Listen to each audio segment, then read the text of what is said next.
In California, the worst measles outbreak in 15 years is spreading. The virus is roaring back into the headlines tonight. An outbreak somehow traced to someone who had probably caught measles abroad visited Disneyland and may have sneezed. Measles on the march in America. This outbreak is showing no signs of letting up. There are already more cases this year than there were. The number tripled to 644 measles cases reported in 27 states. And I mean, is this all basically because of the anti-vaccination movement, because parents aren't vaccinating their kids? Yeah, I think so. A bill that would ban exemptions from childhood vaccines is advancing through the California legislature. We are authoring legislation that will abolish the personal belief exemption. I think you're starting to see why it is that mandates are so important. There has been some inaccurate information circulating about vaccines, mostly stemming from a British study linking vaccines to autism. We still continue to hear that vaccine caused autism, even though that's been debunked. Repeatedly and thoroughly debunked. You may have heard vaccination causes autism in 1 out of 110 children. Fuck that. Total bullshit. It doesn't. The bill requiring children to be vaccinated has passed with bipartisan support. Every child must meet immunization standards before joining public schools, private schools, and daycares. I would strongly encourage everybody, look at the science, look at the facts. CDC, the Center for Disease Control, can give you good information. Get your children vaccinated.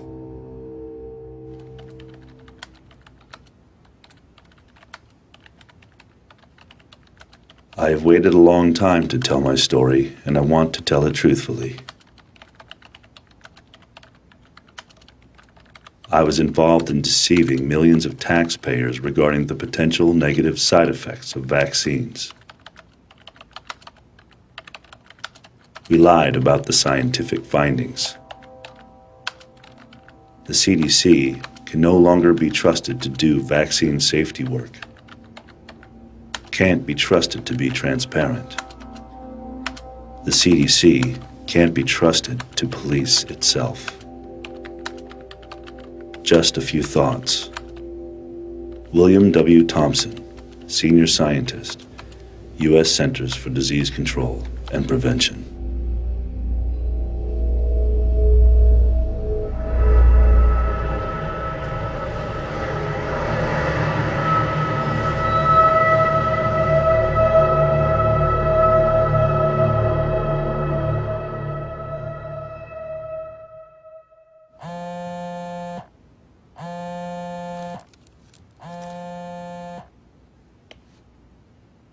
Hello?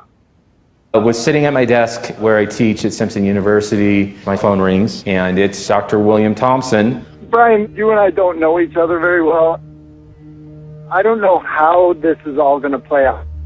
You have a son with autism, and I have great shame now when I meet families with kids with autism, because I have been part of the problem.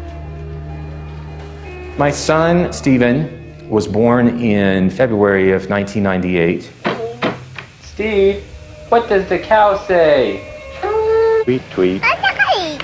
Doggy. Yeah. Doggy. 2 weeks after his 15-month vaccines, then he lost all language. He lost all eye contact. You'd pick him up and he would just hang limp. This is a time where CDC was just starting to do these studies on vaccines and autism. As a scientist, I have over 60 technical and scientific publications in major international scientific journals. And I was contacting the CDC and was deeply critical of their studies. And so the CDC decided that the scientist who was going to interface with me at that time was Dr. William Thompson. Because I was on his back, because he didn't like what I was saying about the statistics, I received a letter from a CDC attorney in 2004 saying that I was no longer permitted to contact the CDC.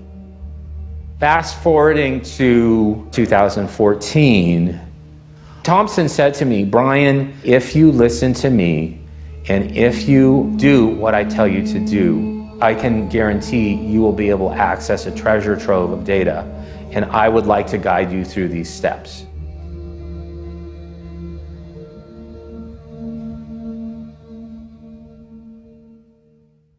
So I want to be a resource. I want to be valuable to you. I want you to have someone in the system. For years, I had been trying to crack this edifice of the CDC and just getting little glimpses of what was not right. The CDC has put the research 10 years behind. Because the CDC has not been transparent, we've missed 10 years of research because the CDC is so paralyzed right now by anything related to autism. I am a licensed clinical psychologist and a board-certified behavior analyst. In 1978, I want to say the prevalence of autism was about 1 in 15,000 children. It was a very rare disorder. I was working at a clinic at UCLA, which was pretty much the only known center for treating children with autism, and we had maybe 6 to 10 children who we were working with. Somewhere around the early 90s, shortly after I opened CARD, the growth of autism has been so high and so rapid that I've never felt like I could ever catch up anymore. From an official diagnostic perspective, the way that we define autism, we were looking at deficits in 2 areas. The first is social communication and social interaction. And in that area, we require 3 specific symptoms to be present. Symptoms such as no social emotional reciprocity, no non-verbal communication, that means eye contact, for instance, or no development of relationships. The second required area of deficit is the presence of stereotypic, repetitive, restricted behaviors. And these are things like hand flapping, body rocking, insistence on routines being the same. One of the new additions is the presence of a sensory dysregulation. If a child has an inability to sense things correctly, not necessarily hearing things the way we do, that could be classified as a symptom of autism.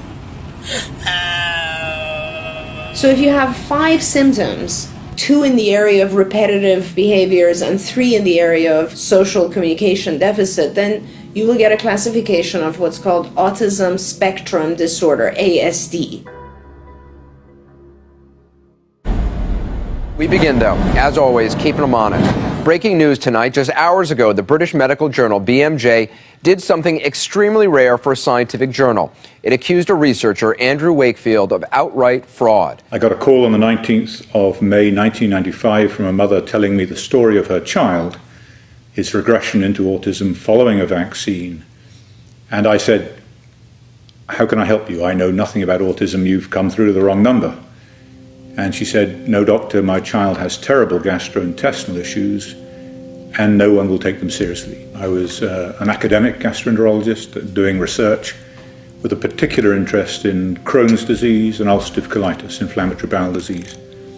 I knew nothing whatsoever about autism. When I was at medical school, it was so rare, we weren't taught about it.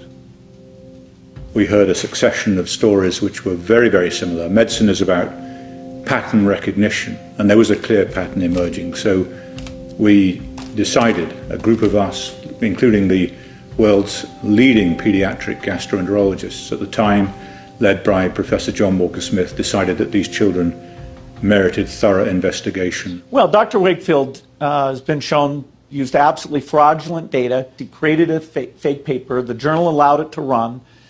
All the other studies were done, showed no connection whatsoever, again and again and again. So it's an absolute lie that has killed thousands of kids. And what we discovered and reported for the first time was this link between what appeared to be a novel type of intestinal inflammation and autistic regression in previously developmentally normal children. And among those, the majority had regressed into autism according to their parents following the measles, mumps, rubella vaccine. It wasn't our place to censor their story because it may be uncomfortable for public health. Our job was to report that story accurately in order that it might lead to further investigation. And the paper explicitly said, this paper does not prove an association between MMR vaccine and the syndrome described. More work is needed to resolve this issue. That was the conclusion of the paper.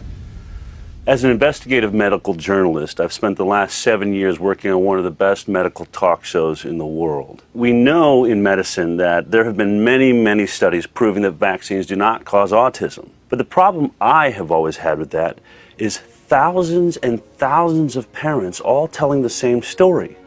My child got a vaccine, usually the MMR vaccine, and then that night or the next day broke out in a fever.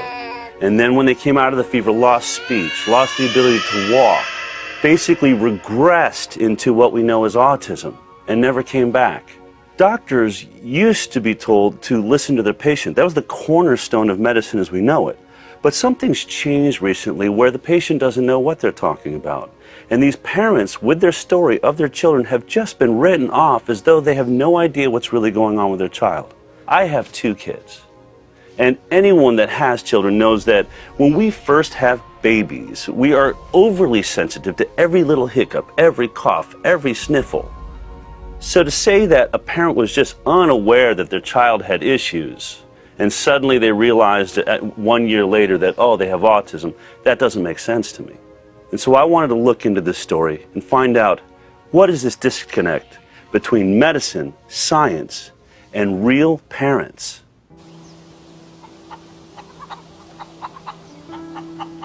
I couldn't wait to be a mum.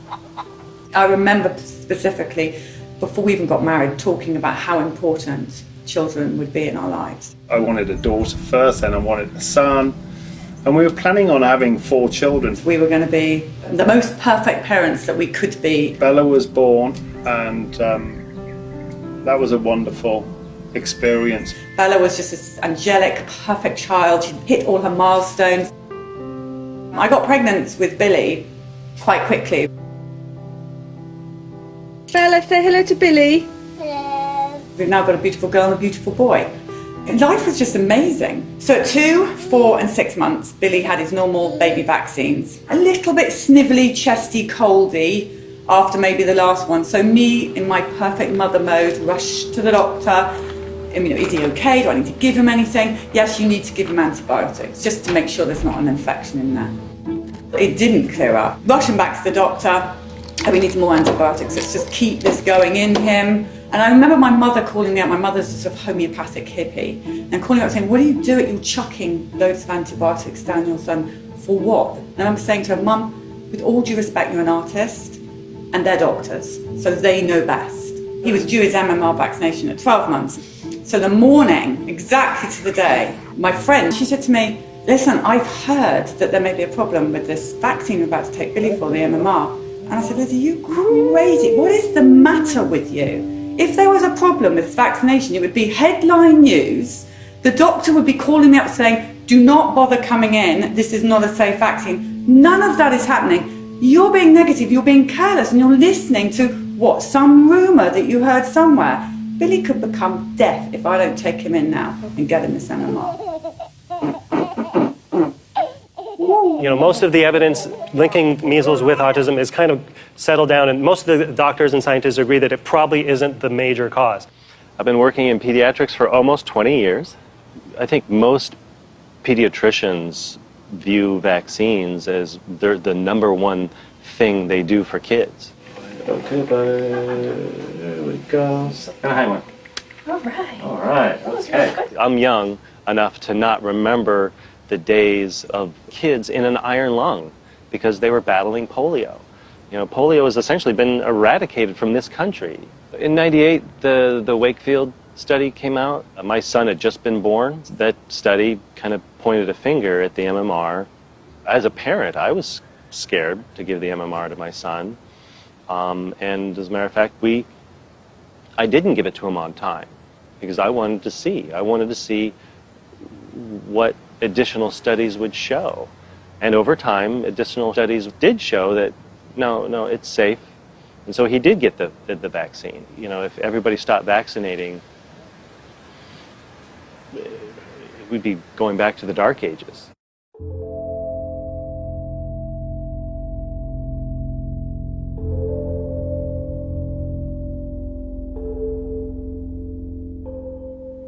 When a CDC scientist who'd been there at that time 17 years tells you this is how you access data, it didn't take me very long to realize, oh, I better do what he says because he knows what he's talking about. I just want to tell you one thing. Right now, I'm sitting in a very pretty position in terms of providing you a lot of information. He asked me, what data sets are you going to request? And I said, well, I'm going to request 2 of the studies that you've done on thimerosal, the mercury-containing preservative that's used in some of the vaccines. And he said, well, that's fine, but I want you to request the MMR data set first. And this is the study by Frank DiStefano and his colleagues in 2004. It was the one study where we could end up creating a mess while the CDC tried to sort out something they couldn't understand. The day Billy got the MMR was a living nightmare. It was the worst day of my life, to be honest with you.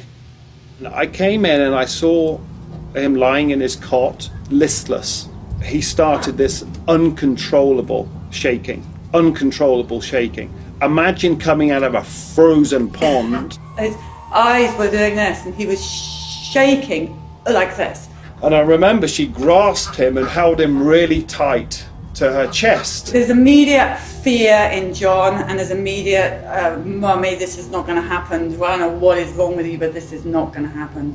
And we get to hospital, we rush him in, doctors are coming in and looking at him, and that's when they said, he's had a reaction, he's had a seizure, this is normal, this is common for many, many children who have this vaccination. It's absolutely okay, he's going to be fine.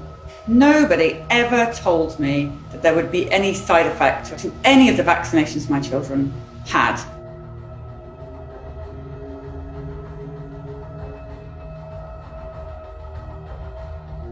Following his febrile convulsion that he had the same day of the MMR, we were told to take him home. He slept in the bed with us for the night. He seemed just very, very sleepy. In fact, he didn't really ever wake up to the Billy that we had before.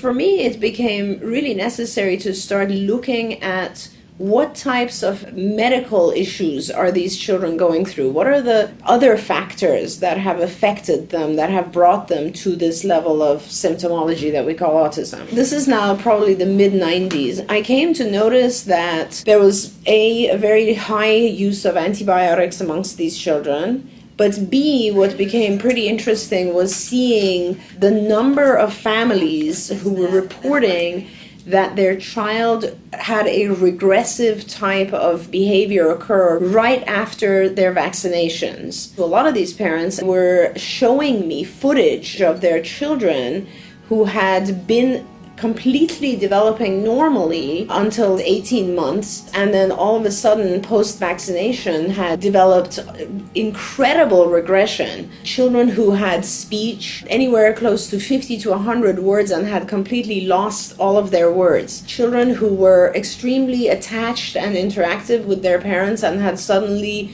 become isolated, no longer responding to their own name. And this was all happening right after their MMR vaccines.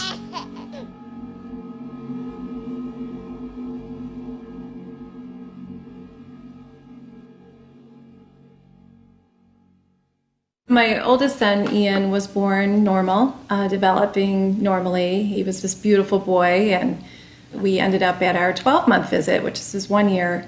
Then they gave him multiple vaccines at once. And within 7 days, he had 104 fever and a rash all over his body. He had previously been noted in our videos, home videos, that he was walking and actually running at that point. 7 days after the vaccine, he was no longer able to do that.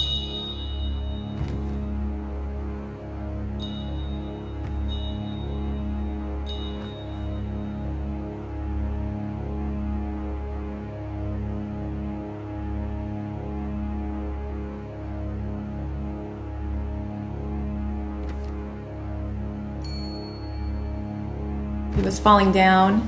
He became a really sick little boy.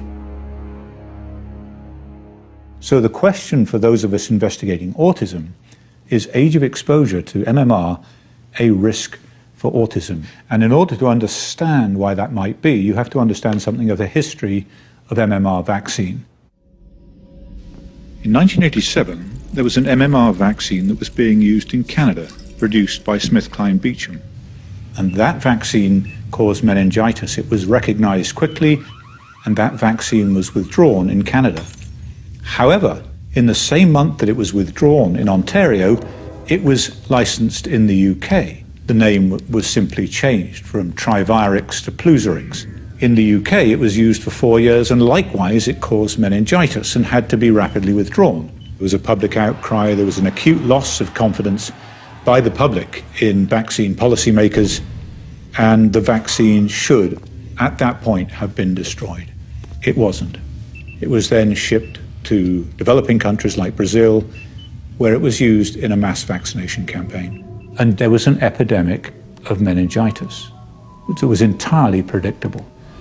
Now, scientists studied that epidemic, and what they found is that the risk for meningitis was associated with age of exposure. The younger you got the MMR vaccine, the greater the risk of meningitis. For people like me investigating autism, the question was, is there a similar risk in autism? Is age of exposure to MMR a risk for autism just as it was for meningitis? We shared with the US Congress and the CDC the hypothesis. The story as told to us, at which we have an obligation to report, is that the majority of children regressed following a period of normal development in the face of MMR vaccination. That does not mean it is the cause of the disease. The Institute of Medicine is a body of scientists and physicians that review the available data on vaccine safety and then advise our government on vaccine research policy.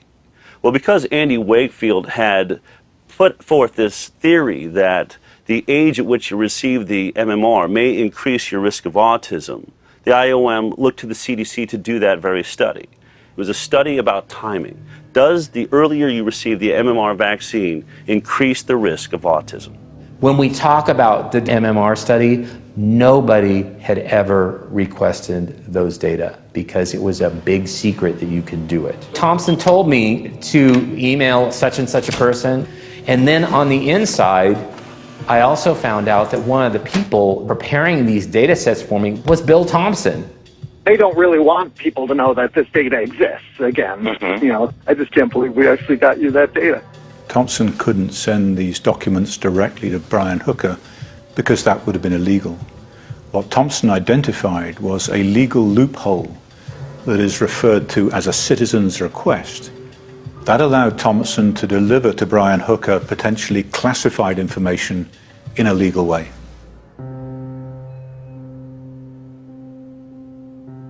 You get checked in England with your babies at certain times, by health visitors. So at 9 months, Billy had his full-blown check, and it says no parental concerns, baby laughing, babbling, talking. So we passed that with flying colours. 18 months is when they next come in. And by this time, we know there's something seriously wrong with Billy. Probably within 5 or 6 days, the first signs really was this vacancy. He wasn't the same smiley little baby that he was before. He had a blank expression. Then the diarrhea kicked in. His tummy started to get bigger and bigger, bloated, rock hard bloated tummy. He would start to walk on tiptoes. His hair fell out, and this dreadful high-pitched scream, sort of whiny scream developed from him. And then came the head banging, the constant banging against his crib, the constant banging against the floor or a wall or anything that he could find to bang his head on. He would thrash it and thrash it. John and I would lie in bed at night just listening to this thud, thud, thud. Thud. There's nothing. He's now not even noticing his sister who he used to play with. John comes through the front door after work. No recognition that we were his parents or this child even belonged to us. Nothing, gone.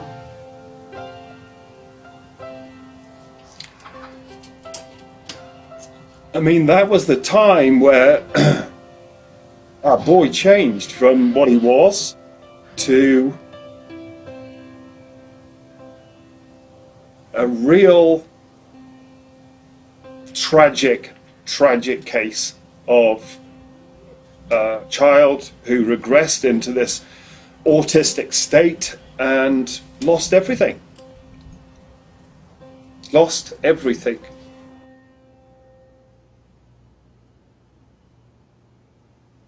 The CDC, the way that they do research studies is very reactionary. They look at something that's creating a press and creating a buzz that could actually lower vaccination rates, and that's what they study. They don't study vaccines proactively. So if Andy had never done his original study, gotten that published in the Lancet, would have never created the uproar that rightfully it should have created, then the CDC would have never studied this. The press conference for the Lancet paper was called by the Dean of the medical school, who was the chairman of the media committee. The temporal association between MMR and autism was initially made in the United States.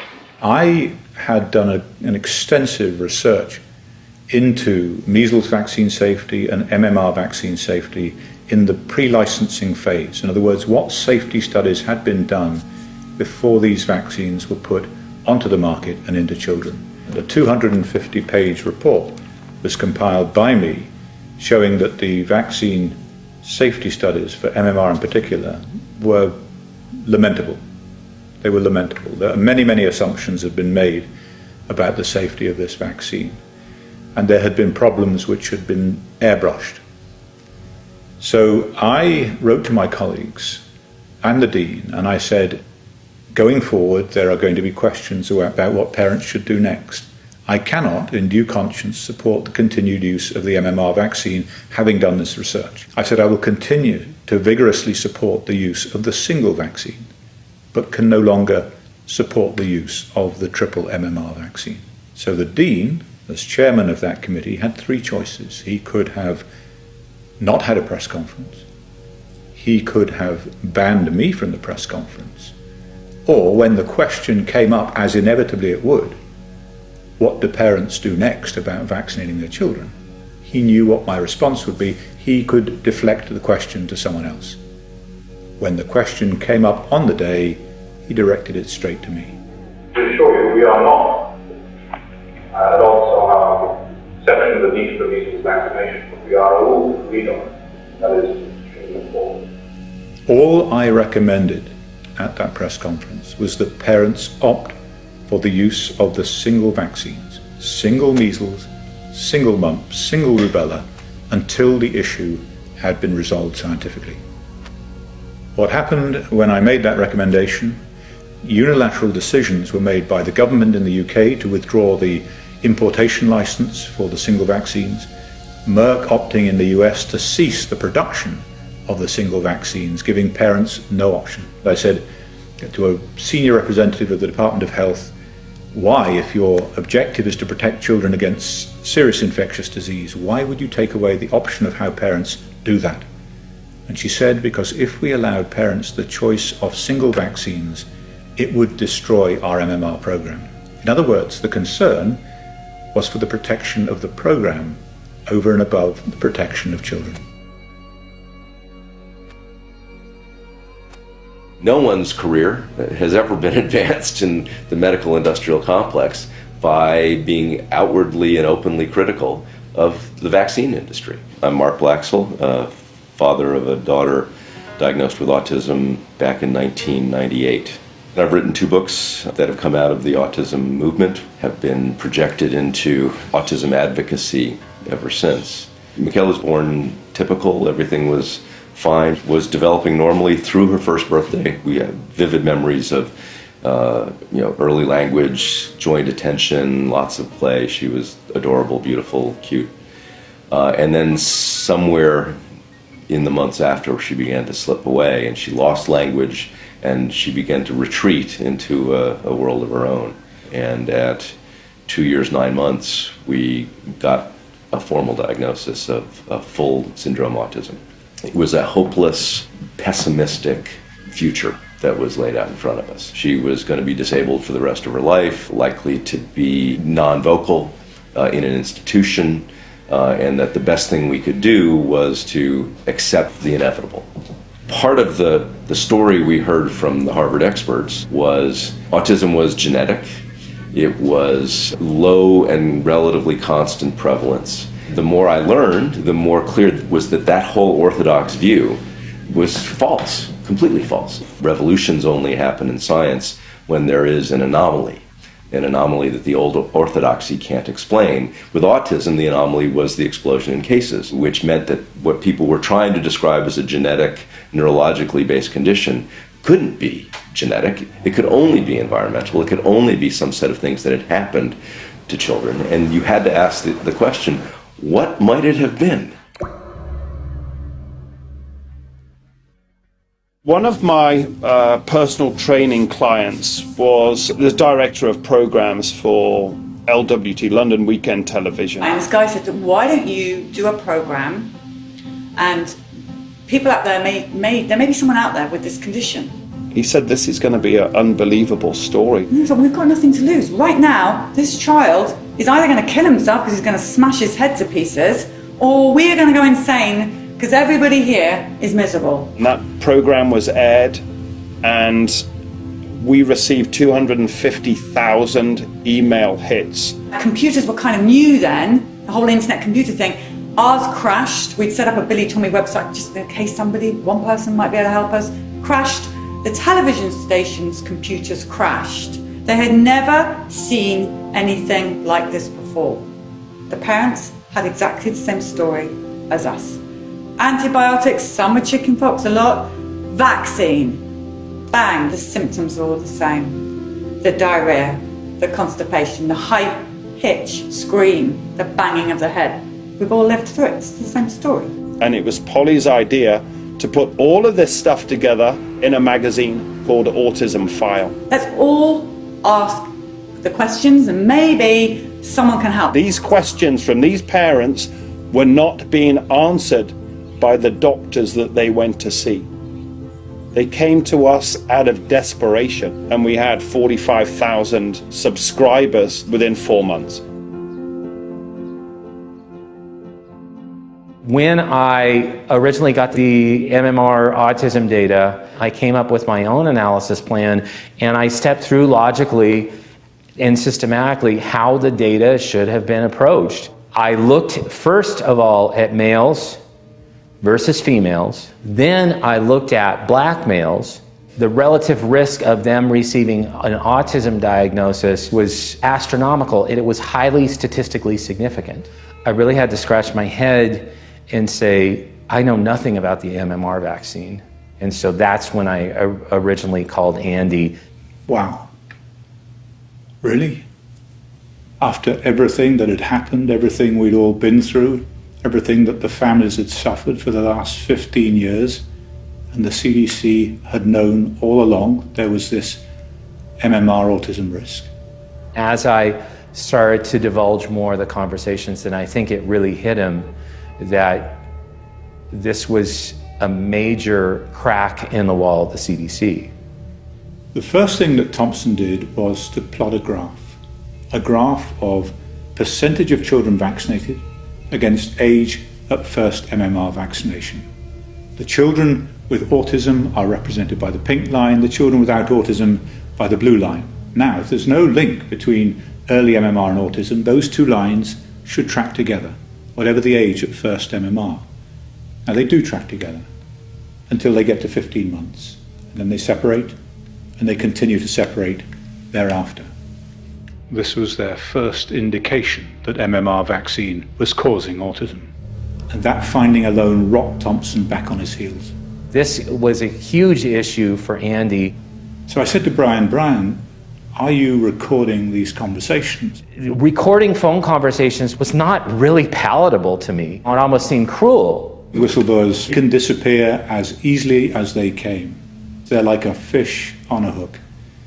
And your job is to get them into the boat.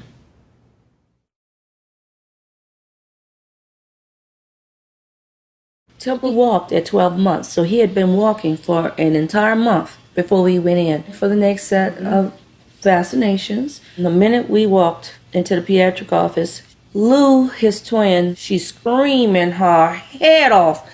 I mean, she knows what's going on. She doesn't want the doctor touching her. I look up, and there she's got the shots lined up. 3 for him, 3 for her. By the second shot, Lucinda had flipped herself over, so I had to stop looking at what I was doing, unstrap her, get her out. Well, the minute I get her out and I calm her down a little bit and I look over, he's screaming. I look at the shots and I notice that one of hers was gone. There are only 2 shots left for her. And I asked the nurse practitioner, I said, what happened to that other shot? She says, oh my goodness, I gave it to him. I said, which one was it? She said, it was the other MMR. I said, call the doctor. This baby is screaming his head off. You've given him an extra shot. I don't know what the effects of that's going to be. We're leaving. And I left. So she never got her shots. I go home. This baby cried. I put him down on his little blanket. He starts banging his head on the floor. The next morning, I go in his room. And he's staring in the space. And he's looking around like this. As if, he's a bit paralyzed. Not the baby who was always doing this every morning and smiling for me to get him out of bed. And I pick him up and he does this. And I said, what has happened to my baby? So I call the clinic. And I said, I think my child's had adverse reaction to those shots yesterday. She says, no. I'm waiting for a representative from Merck.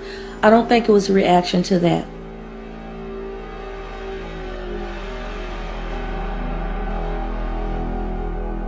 Bill Thompson looked at African Americans. He saw that those African Americans that got the MMR on time were 2.64 times more likely to get an autism diagnosis than those African Americans that received the MMR after 3 years of age. What this was suggesting is that among the blacks, the ones that were getting vaccinated earlier were more likely to have autism.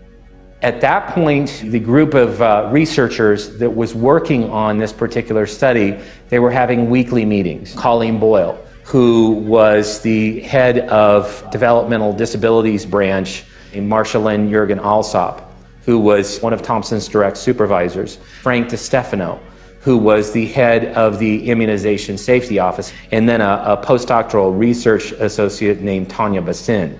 In that meeting, Thompson brought up the fact that African Americans were showing a highly statistically significant risk of autism if they got the MMR on time. What is said in these closed door meetings? I mean, do people say, oh, well, this is unacceptable, or is it just, do they always say, oh, this can't be right, or? I'm not going to lie, but I also don't want to say things to you right now that aren't some written form. Right. The analysis regarding the African Americans was the 8 on the Richter scale earthquake that just shook through the CDC.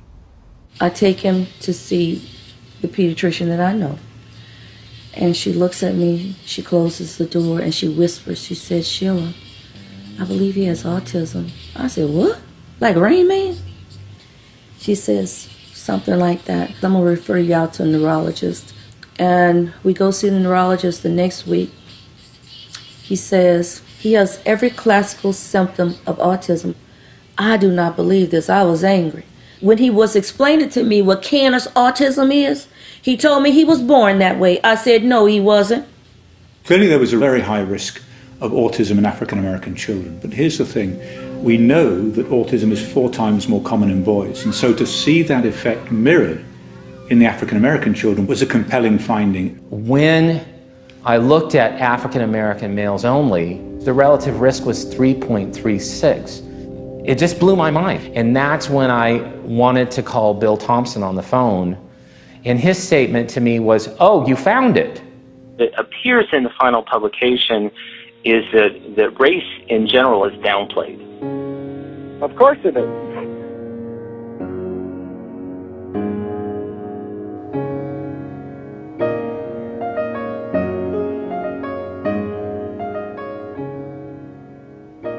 Temple's twin is amazing. She is fluent in 3 languages. She speaks French like a native. She is an A student. She plays classical piano. With all of the guilt that I feel from that day, one of the best decisions I made for her was to walk out of that office without her being vaccinated. At the end of this journey, I don't want to be one of those mothers standing there saying what I wish I would have, could have, should have done. I want to be able to say, I gave it everything that I had. I gave it my best shot. His twin is going into the 11th grade. And for someone who still can't manage to cross the street, now am I grateful he's here? You bet. I'm grateful my son lived. And I was so naive that he would live a fulfilling life. He would end up being a happy man, having a family. My dreams for him. And every year that goes by, the older my son gets, the further that dream seems to be. All about vaccines! So what do vaccines do? Vaccines build up your immune system and make you stronger to fight off disease. Are vaccines safe? Yes, studies involving millions of children have shown no connection between vaccines and autism. Stick to the schedule! The CDC's own vaccine schedule, which we are required to adhere to as parents in America, recommends that our children get the MMR between 12 and 18 months. But in this hidden data provided to us by William Thompson, it is clear that for African Americans, this is actually the most dangerous time to deliver the MMR. The CDC, in my opinion, is one of it's where I go to if I need information about an infectious disease. I probably either go on their website or open one of the reference books every day. That building is filled with a lot of scientists that are smarter than me.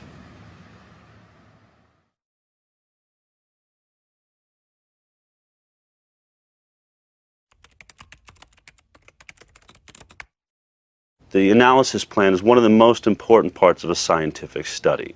It's the laws or the rules by which the scientist will adhere to while doing the study. And this analysis plan is put together by the scientists themselves. Sometimes their superiors weigh in. But once they've locked that analysis plan, they've said this is how we're going to use the data. And you can't deviate from that analysis plan, or you're at risk of fraud, scientific fraud. Did they deviate from the analysis plan after seeing something that they didn't like? If they did, we have a real problem. Thompson not only played a major role in developing the analysis plan, he was the numbers guy. He was responsible for collecting the data, analyzing the data, and presenting the results. And by November 2001, the results were in. Now with the MMR autism one, we had an analysis plan that we were supposed to execute as was written. And, I'm going to be sharing these draft analysis plans that we had, and you can see whether we did what we said we're going to do.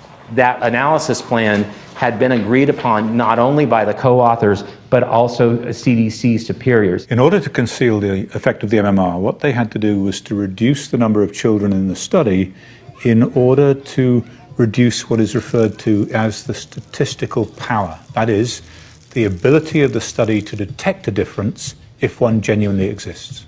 In the analysis plan, they had agreed to use 2 sources of information. The first was the children's school records, and the second was the children's Georgia birth certificate records. So while every child in the study had a school record, only half of the children in the study had a Georgia birth certificate record because the other half had been born in other states.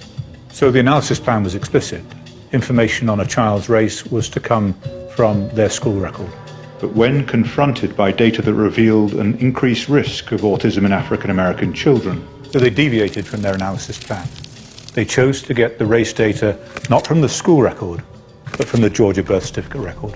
Instead of having 3,000 individuals in the study, it went down to about 1800. The relative risk went down from 2.64 to 1.8, but more importantly, that relative risk was no longer statistically significant. I now ask you to step forward to receive your prize from the hands of His Majesty the King.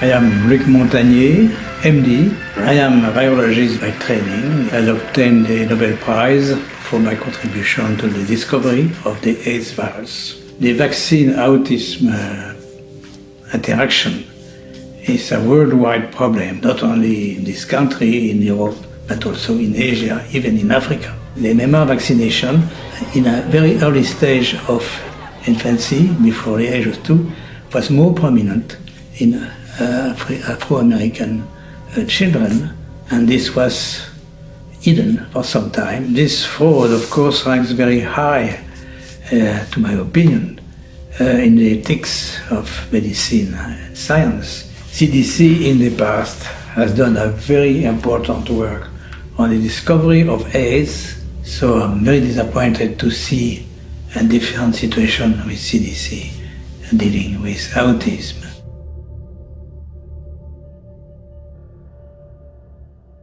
Shortly after Julie Gerberding became head of the CDC, I began to communicate with her and ask her to come to my office. There didn't seem to be objective research going on. There was the CDC trying to promote vaccination for children, and then they were doing the safety research themselves. In CDC's judgment, the best public policy is to continue vaccination unchanged while aggressively working to try to identify causes of developmental disabilities. The CDC, I just thought, was institutionally conflicted. The CDC can't take money directly from pharma, but they can set up a foundation, and the foundation can attract donations from commercial interests, and does. Merck, GlaxoSmithKline, now Pfizer, Sanofi, Aventis have huge multi-billion-dollar vaccine businesses. They're profitable. They've grown because some of these new high-tech vaccines that are patented, that are high-priced, get protected by this little cocoon of regulatory capture in HHS, and are guaranteed multi-billion-dollar franchises.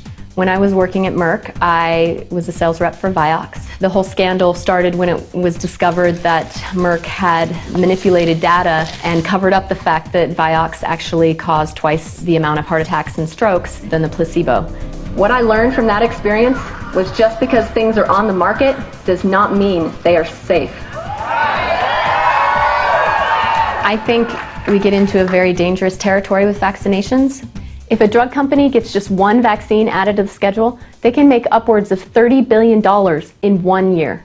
It's no secret. I think they've published their intention, which is they want to create an environment of constant vaccination from cradle to grave.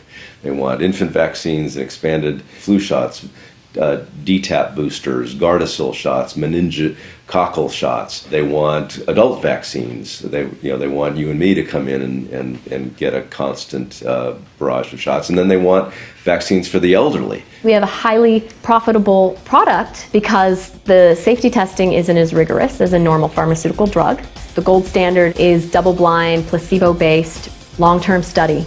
And that just isn't done with vaccines because they're classified in a different way as a public health measure. And they haven't been tested in combination with other vaccines. Yet doctors give 6 to 9 doses per visit. It's insane. If pharmaceutical drug was tested like this, it wouldn't be on the market. But because it's a vaccine and the safety testing is less rigorous, our children are being experimented on. I don't like to look at autism from a behavioral perspective. I look at it from more of a what causes it in each child. When I want to define autism, I have to say that it's the inability to detoxify the way you're supposed to, or at the rate that you're supposed to. And it all has to do with this toxic overload. These children are not detoxifying from the vaccinations. Same thing with GMO products. The pesticides in our food, if I can prevent the child from being exposed to more toxins, then when I'm teaching the child, at least the child's getting better and not continuously getting worse. Without a doubt, what's happened to Billy has changed his life.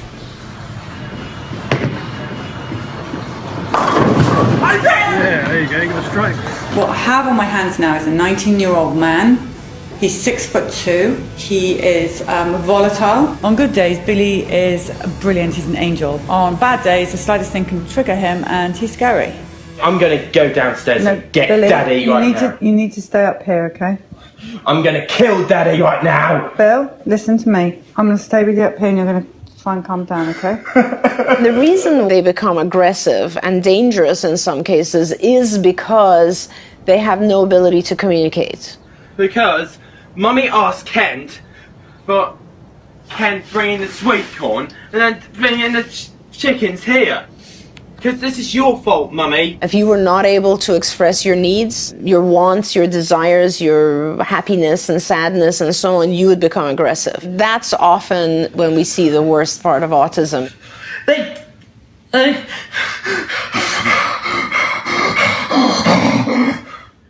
We had to occupy his room and use his video player.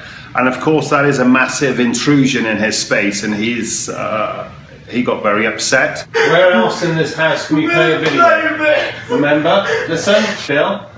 Push the stress level, Philly. It's level down! Bill, don't touch Danny. Out there, there's millions of me's, there's millions of polytomies with vaccine-damaged children. I am telling you this because I do not want you to live the life that I've led. I do not want you to go through the pain. I do not want to see you suffer or your family suffer. That is why I'm telling you. I have no other reason to tell you about it. It's not my concern. My kid's already damaged.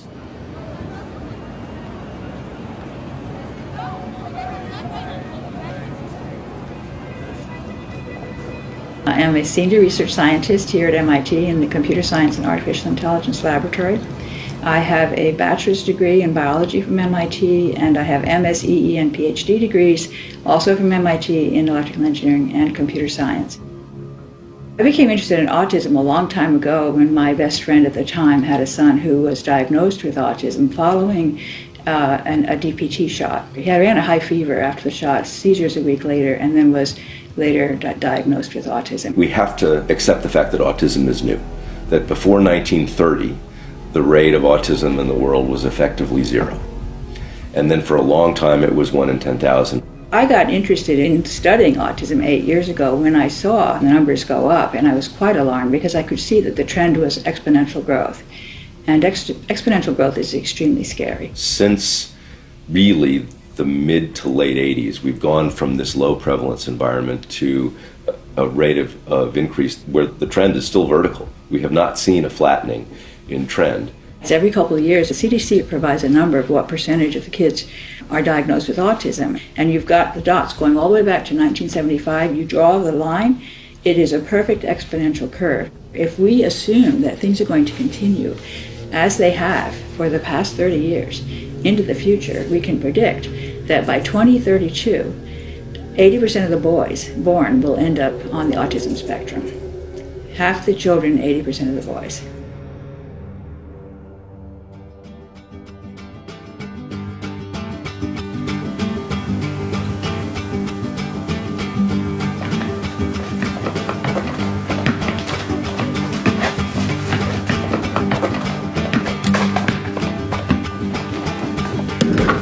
If you think this vaccine is only a problem for African American kids like me, you're wrong. There's an even bigger problem, one that puts all kids at risk, and it's called isolated autism.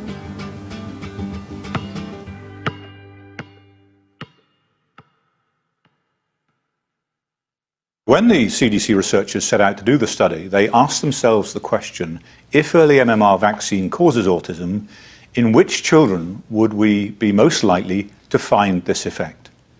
Their answer is children with no developmental concerns for the first year of life, children who were perfectly healthy until they received their MMR vaccine. They called this group isolated autism. Now, this does not refer to an isolated case of autism or an isolated group with autism. They isolated autism out. These were children who had no comorbid conditions apart from their autism. No cerebral palsy, no mental retardation, no visual or hearing impairment, no epilepsy, and no birth defects. This risk group includes essentially every healthy child in the world. I'm a single father raising a 15-year-old, severely autistic, nonverbal teenage daughter. When she was 15 months old, she received a round of vaccines that included the MMR and the DTaP. She developed a high fever. When the fever broke, she lost everything. My daughter was 6 weeks old when I took her in for her vaccination. 2 hours later, she had a 5-minute seizure. And 2 hours after that, she had another 5-minute seizure. Mama's here. Come on, come on, come on, you're okay, you're okay. Come on, baby, come on, babe, come on, you can do it. Come on, babe, come on out, come on, baby, come on. Keep breathing, come on, come on, come on, come on. The vaccination gave her severe brain damage, and she had seizures every day for the rest of her life until she died in my arms at the age of 15.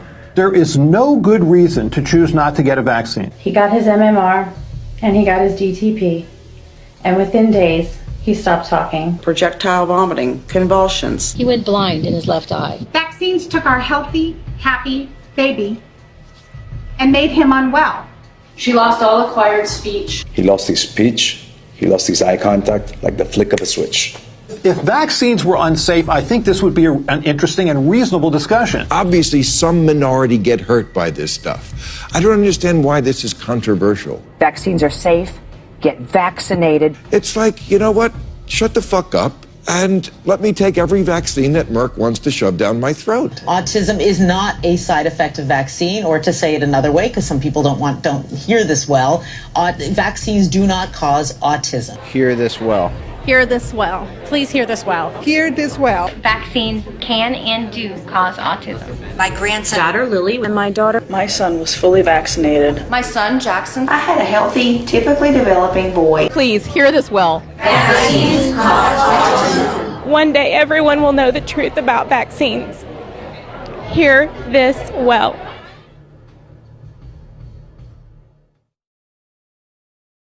I actually think the most interesting results are the elevated ones for the isolated, ones that don't have other comorbid conditions.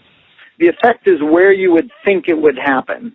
In isolated autism, he saw a very, very strong effect specific to those kids that got the MMR on time. When Bill Thompson ran those numbers, he saw an astronomical effect. Some of the numbers were actually, the relative risks were as high as 7 or 8 times higher with these kids that were diagnosed with just isolated autism, no other diagnosis, versus those controls. Isolated autism is confusing because it sounds small, but it really is a big problem. Because all healthy children, no matter what race, are at risk. For example, my sister's 18 months old and she's supposed to get her MMR shot right now. But if she does, she's 7 times more likely to get autism than if my parents wait until after 3 years old. So I hope my parents don't do it. Here's what's really scary.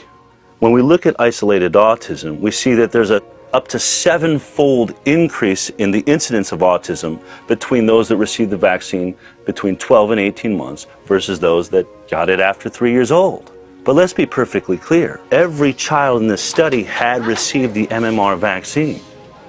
What would the numbers be if you compared children who got the vaccine between 12 and 18 months versus children that never got the vaccine at all? This is often referred to as the vax versus unvaxxed study. And the CDC refuses to do this study, even though every drug that we take has been through this exact study. There's a group who take the drug, and then they compare it with a group that do not take the drug, and they see are there more side effects and complications with the group that takes the drug. So why does the CDC refuse to do the vax versus unvaxxed study?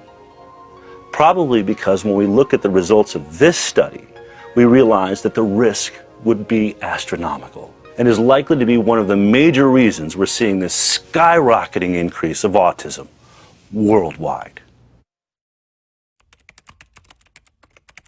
Just like the African American children, they went into the room and they sliced and diced the data in an effort to get rid of that effect. So this is Colleen Boyle's meeting notes, how they plan to present the data by these age groups. That after the fact, when the data are in, she writes reformat. And then she puts in new age groups. Even this failed to achieve the desired effect, since in the end they simply omitted the relevant findings from the paper altogether. I was just looking at that, I'm like, oh my God, I cannot believe we did what we did.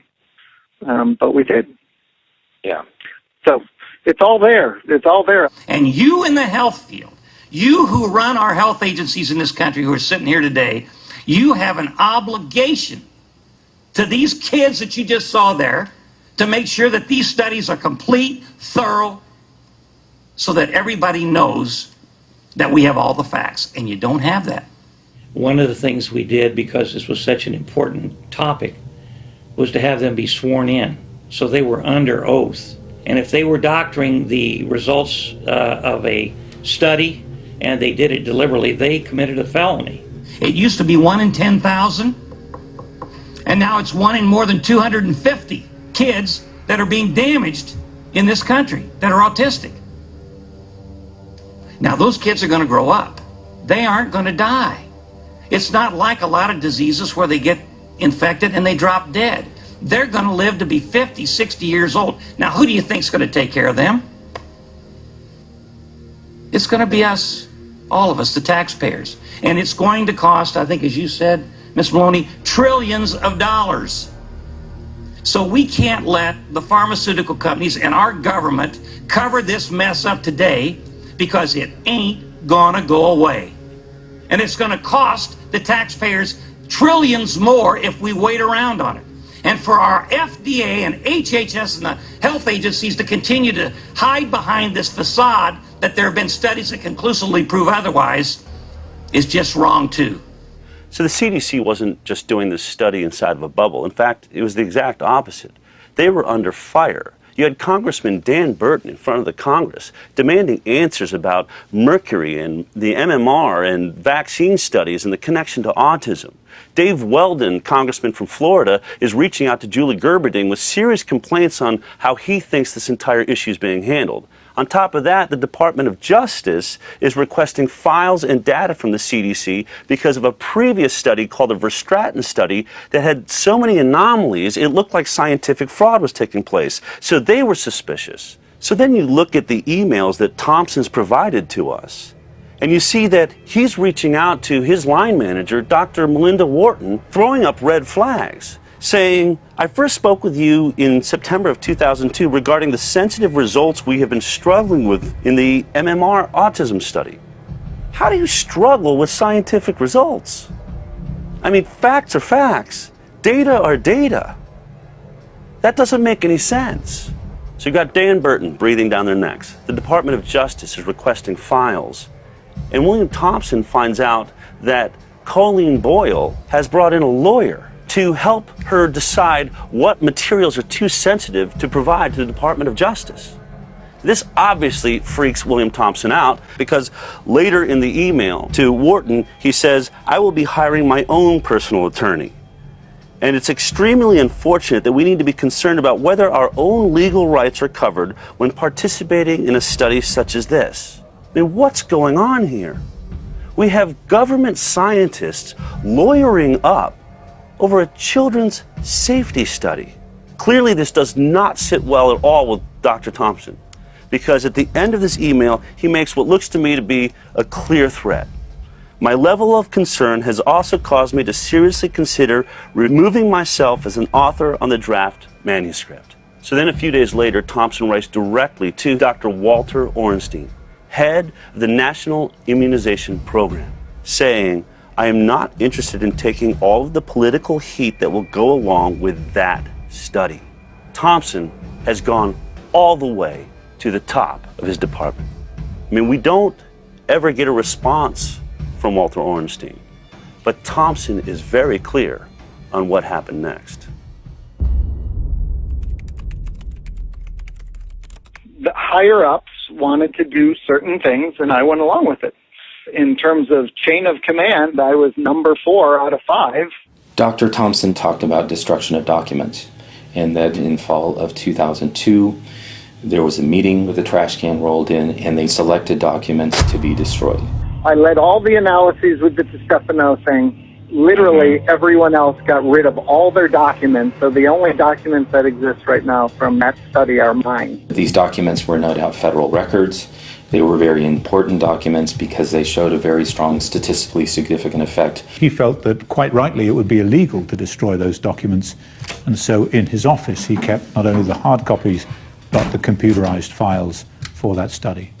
There was a dramatically different result presented before and after the time frame that Thompson alleged that these data were destroyed. If I never had the documents before October 2002, there would be nothing that would show that they actually had the results in hand and they decided to destroy those results. I filed a formal complaint to the Office of Research Integrity in the Department of Health and Human Services. I heard back not long after the complaint was filed, and the letter basically stated that every co-author except for Dr. Thompson denied that any such meeting was scheduled. They denied that any material was destroyed or thrown away. They were calling Dr. Thompson a liar. It was their word against his. Dr. Thompson predicted that this would happen. There's things I haven't even shared with you because I can't prove it. And that's what I struggle with. I don't want to share things with you that I can't prove, that there aren't hard records, because I am worried that the other 4 people will collude and say, no, that's not true. Dr. Thompson provided meeting notes to me for precisely the time where the co-authors are claiming that no meeting took place. That's what I keep seeing again and again and again, where these senior people just do completely unethical, vile things, and no one holds them accountable. So look, once you have the data, a scientific study like this is a relatively simple process. You just run the data, you get the results, and then you publish those results in a paper. In their own analysis plan, this study was only supposed to take 6 months, from May 2001 to December 2001. So if they weren't destroying data, why did this study end up taking 4 years? The question everybody needs to be asking the CDC is what the heck happened between October 2002 and February of 2004? The reason you don't see anything else circulating on the study, it was 5 of us behind closed doors for 2 years. Wow. So after 2 years of secret meetings behind closed doors, DiStefano emerges with the final draft of the MMR study, and they're going to present it to the Institute of Medicine. People on the IOM move from industry, government, academia, government, industry, and then they bounce around. It's all the same people, and there wasn't a really good policeman in all this to really make sure that the vaccine safety studies are done properly and that they're done objectively. It just didn't seem to me like we were running a system that was credible. I had written to Julie Gerberding, and I asked her to postpone the February 9th Institute of Medicine meeting. This report, the Institute of Medicine report, I wanted postponed because of my concern that this was not an exercise in discovering the truth, but was instead a meeting being driven by a desire to short-circuit important research and draw premature conclusions. The problem is, William Thompson, being the lead scientist, he's going to have to present their findings. And he's not happy about it. In fact, he's so upset that he goes above the lead author, DiStefano, above Walter Orenstein, all the way to the head of the CDC, Dr. Julie Gerberding. And in an email, he says, "Dear Dr. Gerberding, I will have to present several problematic results relating to statistical associations between the receipt of MMR vaccine and autism." Basically saying, I'm not going to continue this lie. If you put me up there, I'm going to tell the truth. Thompson was originally scheduled to provide a briefing because he basically told Director Gerberding that he would have to say that there is a causal association. He was switched at the last minute with Frank DiStefano, who was able to report to the IOM falsely We have found no association between MMR and autism. The IOM was the point of no return, and so deprived of the truth, the IOM declared MMR vaccine safe. It was a rush to judgment to shut the door permanently and completely on the MMR autism link. It's absolutely appalling that much of what I said turned out exactly to be true. They were trying to short circuit the research. It's the lowest point in my career that I went along with that paper. After their brilliant work on the MMR study, DeStefano and his team received an award from the Department of Health and Human Services. And then several years later, Dr. Julie Gerberding received an award of her own, a high-paid job as head of the vaccine division at Merck. Clearly, Merck appreciated the work she had done investigating their vaccine.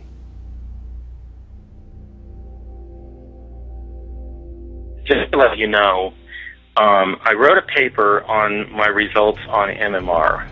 Yeah. And it will include something that I got from you. Brian was about to publish a paper using data that could only have come from an inside source at the CDC, a whistleblower.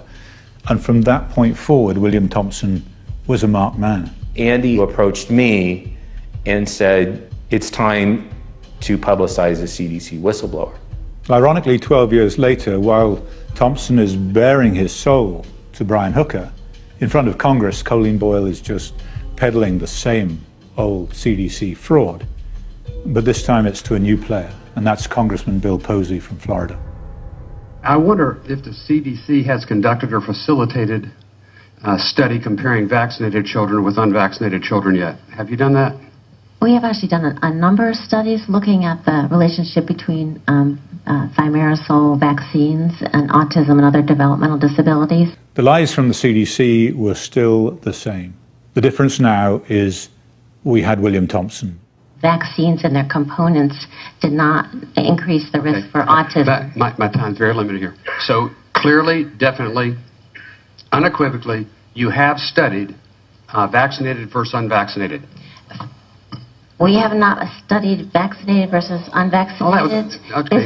Never mind. Just stop there. That was the meaning of my question. You wasted 2 minutes of my time. Brian had also submitted a related paper to a journal called Nature Neuroscience, and in that paper he had specifically referred to an unnamed source at the CDC.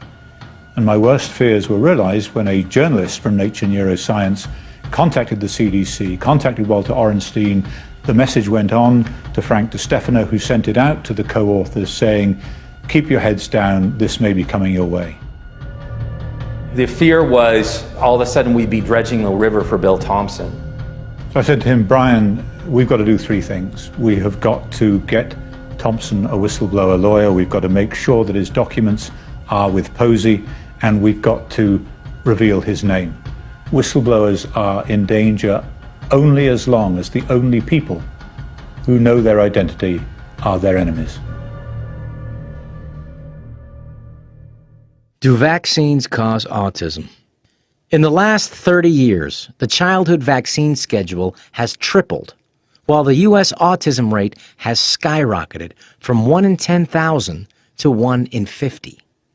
Dozens of published research papers show that yes, vaccines and autism are linked. Yet the debate rages on in part because of the 1986 National Childhood Vaccine Injury Act, passed by Congress as a result of pharmaceutical lobbying. It shields drug companies from liability for injuries and deaths caused by the vaccines they manufacture.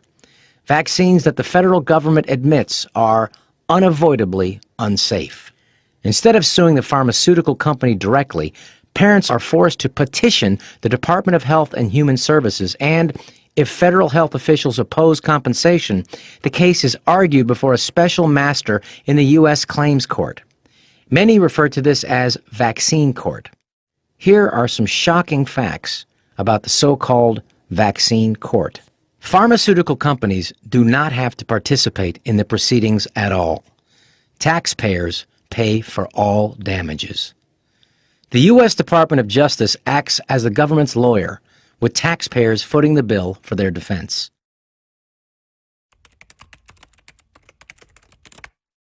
Beginning in 2002, there were already thousands of cases accumulating in vaccine court, and the average compensation for an autistic child is in the range of $5 million. So just do the math. The government was facing several $100 billion, possibly $1 trillion in liability as the autism epidemic grew. They had to develop a fraudulent study that would exonerate MMR to deliberately defeat the cases in vaccine court to avoid paying the $1 trillion. So the thousands of autism petitioners were denied their fair day in court by a corrupt and deliberate obstruction of justice. It is one of the most unethical medical decisions of all time, because it was made with knowledge to sacrifice these children as a direct affront to the congressional mandate that they all be compensated.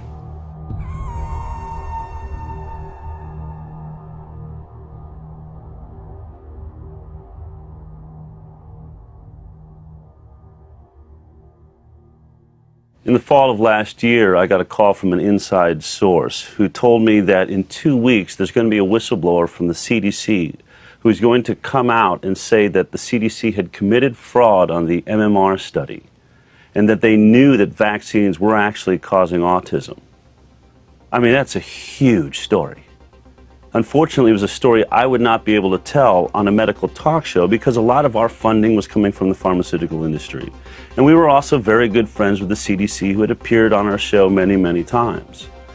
But I knew that once this story broke, 2 weeks later, that the mainstream news media would pick it up. Fox would be on it, CNN would be on it, MSNBC. And we're talking about the biggest medical story in the last decade or two, at least.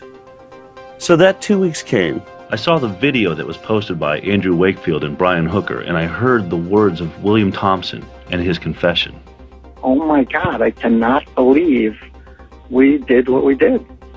But we did. It's all there. It's all there. And I watched the blogosphere go crazy. Tweets, Facebook, social media, everybody talking about it. But not one mainstream media source went anywhere near the story. In fact, on CNN, someone put the story up on iReport, and CNN took it down. And at that moment, I realized, wait a minute. Not only is my medical talk show being produced by the pharmaceutical industry, all of television is. We were never going to get this story. But we certainly did get a story.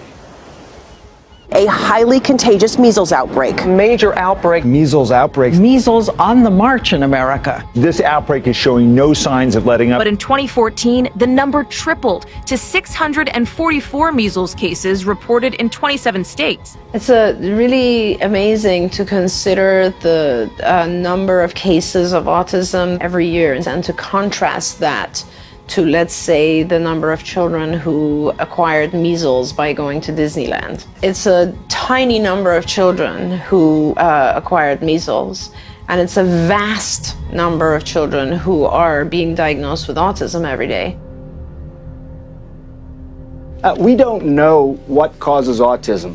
I mean, that's fair to say. We're not sure as a scientific community what causes autism, but we know that vaccines do not. Now, I'm not saying that Sanjay Gupta is a bad guy. In fact, I think that he tries to do a lot of good, just like many doctors do. But if they're being lied to by the scientific body that provides them with their information, what happens to all of us? What happens if a good doctor sees the same data that I saw?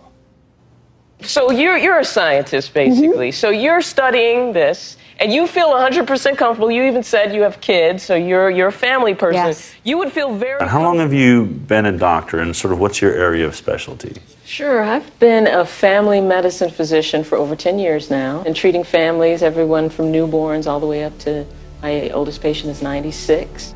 So do you administer vaccines as a part of that?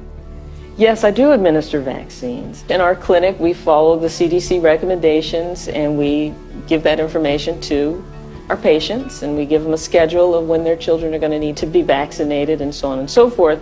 There's something I want to show you. This is the formal complaint about what they've been given by William Thompson, the whistleblower at the CDC, okay? There's all sorts of reference materials in here and things like that. I'm just going to give you time to look at it, study it as long as you want, okay? When you feel like you have a grasp of it, I know it's going to take some time. Appreciate you taking the time, all right? Okay. So I have sent you what William Thompson has said is the fraud at the CDC. All of that data that was missing. Did you get a chance to really look it over? It's really unbelievable how blatantly the data was switched around. It made me question whether or not this organization that's been mandating how I practice medicine for the past 10 years, if they're lying about this or leaving data out about this particular study, what else am I being lied to about? I'm still trying to digest it, because this study, which was used to kind of give the definitive answer to us pediatricians that, oh, the MMR is not related to autism, I kind of feel like I've been lied to. When they set out to do the study, they wanted to look at the data and interpret the data, but then there's a piece of data that they chose to ignore. The data they excluded was really, really significant. Think about it, it's a big deal. It is a big deal for a physician to have to deal with the fact that for the past 10, 20 years, we've been potentially destroying the brains of children. Everything I've been telling my patients for the last 10 years has been based on a lie and a cover-up. Parents making decisions about their children's health deserve to have the best information available to them.